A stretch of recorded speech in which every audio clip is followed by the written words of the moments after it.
Hello friends, आपके अपने YouTube channel Dear Sir English में आपका स्वागत है।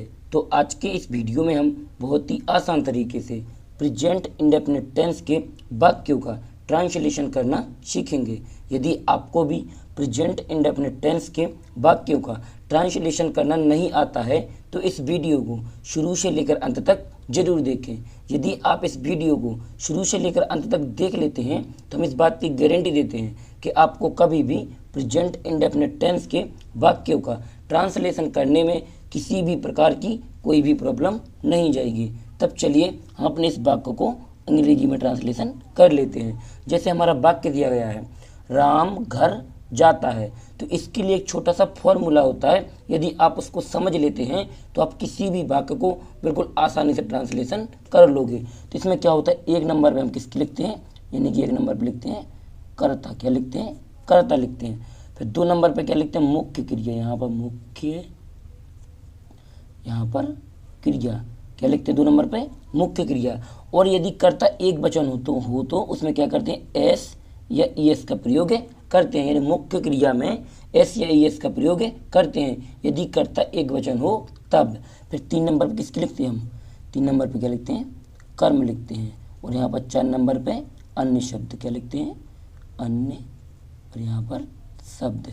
फिर यहाँ पर क्या करते हैं, आगे लास्ट में फुल स्टॉप भी लगा देते हैं। हम इस तरीके से ही वाक्यों को बनाते हैं। जैसे हमारा क्या है, राम घर जाता है, तो सबसे पहले क्या लिखना है, कर्ता। तो कर्ता इसमें क्या है, राम, तो यहाँ पर क्या लिख देंगे हम, R A M, ये क्या हो गया, कर्ता। कर्ता के बाद क्या लिखना, मुख्य क्रिया। तो मुख्य क्रिया क्या है, इसमें जाता है, तो गो माने क्या होता है, जाना, GO।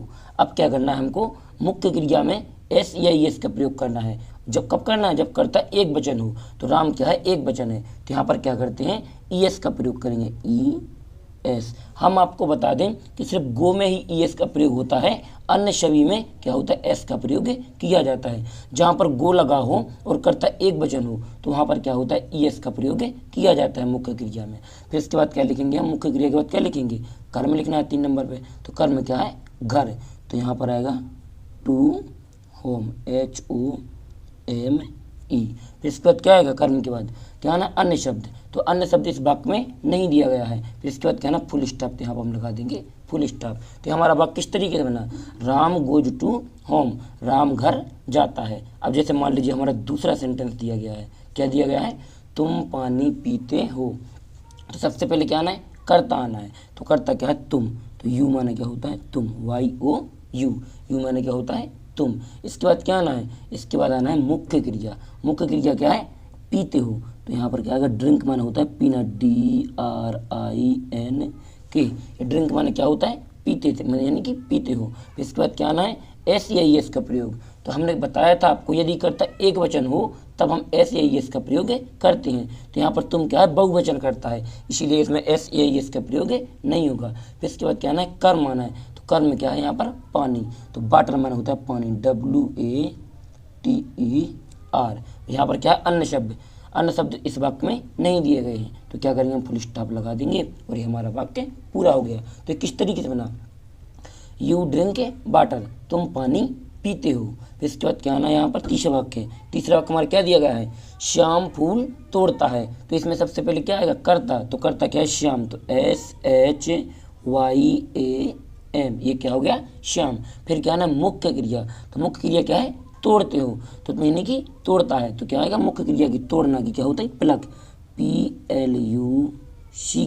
प्लक माना क्या होता है, तोड़ना। तो इसके बाद क्या आएगा, यानी कि एस या ES का प्रयोग। तो श्याम क्या है, एक वचन है, इसीलिए इसमें एस या ES का प्रयोग होगा। तो हमने आपको पहले भी बताया था कि गोवश में हम ES का प्रयोग करते हैं, अन्य सभी में एस का प्रयोग किया जाता है। तो प्लग में लगा देंगे एस। फिर इसके बाद क्या है ना, कर्म। तो कर्म क्या है, फूल, तो flower, FLOWER।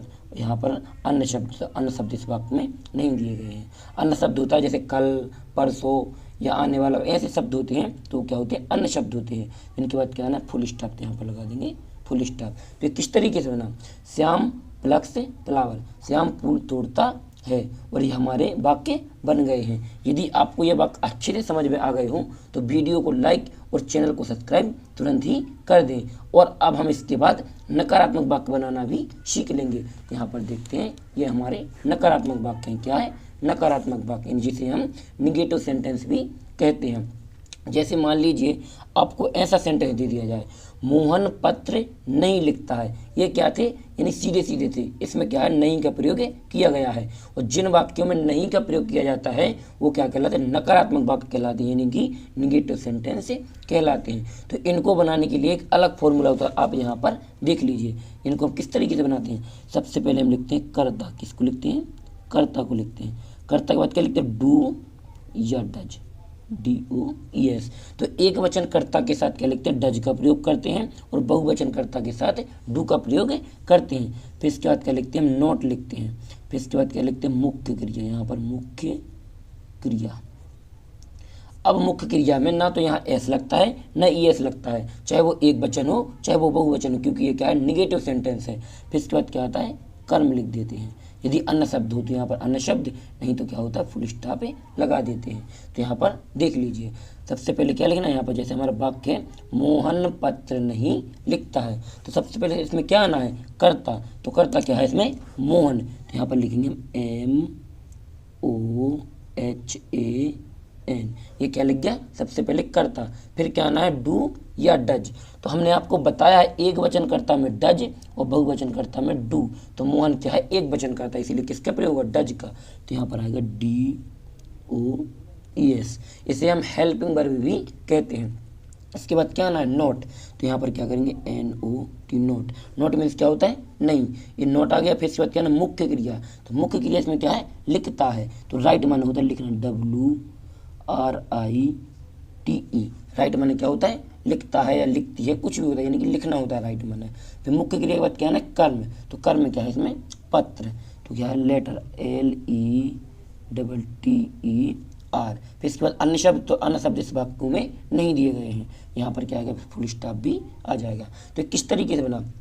Mohan does not write letter. Mohan पत्र नहीं लिखता है। अब जैसे हमारा दूसरा दिया गया है, तुम गीत नहीं गाते हो। तो इसमें भी क्या करेंगे? सबसे पहले कर्ता लिखेंगे। तो कर्ता इसमें क्या दिया गया है? तुम। तो YOU। यू माने क्या होता है? तुम। फिर इसके बाद क्या आना है? डू या डज। तो एक वचन करता हो तो वहाँ पर डज, और यदि बहुवचन करता हो तो वहाँ पर डू। तो हम, यदि आपको एक वचन और बहुवचन करता नहीं आते हैं तो हमें कमेंट बॉक्स में ज़रूर बताएं। हम इस पर भी एक वीडियो बना देंगे और आप लोगों को अच्छे से समझा देंगे कि किन कर्ताओं को हम एक वचन कहते हैं और किन कर्ताओं को बहुवचन कहते हैं। तो इसके बाद क्या आएगा? ये तुम क्या है? बहुवचन करता है, तो यहाँ पर आएगा डू, DO। फिर इसके बाद क्या आना? नोट। तो यहाँ पर लगा देंगे NOT, नोट। ये क्या हो गया? नहीं। फिर क्या आना? मुख्य क्रिया। तो मुख्य क्रिया इसमें गाते हो। तो गाना क्या माने? तो सिंग माने, SING। ये क्या हो गया? सिंग माने गाते हुए थे, मुख्य क्रिया हो गई। फिर इसके बाद आना कर्म। तो कर्म क्या है? गीत। तो यहाँ पर क्या होगा? Song, SONG। सॉन्ग माने क्या होता है? गीत। फिर इसके बाद क्या लगाना? लास्ट में फुल स्टॉप। तो हमारा किस तरीके से बनेगा? You do not sing song. तुम गीत नहीं गाते हो।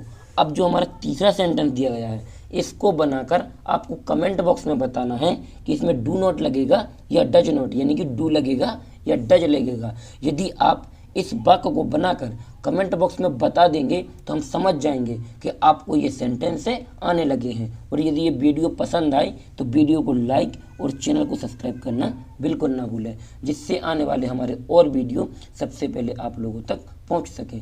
थैंक यू वीडियो को लास्ट तक देखने के लिए। मिलते हैं किसी और एक अच्छी वीडियो के साथ में, जब तक अपना ख्याल रखें।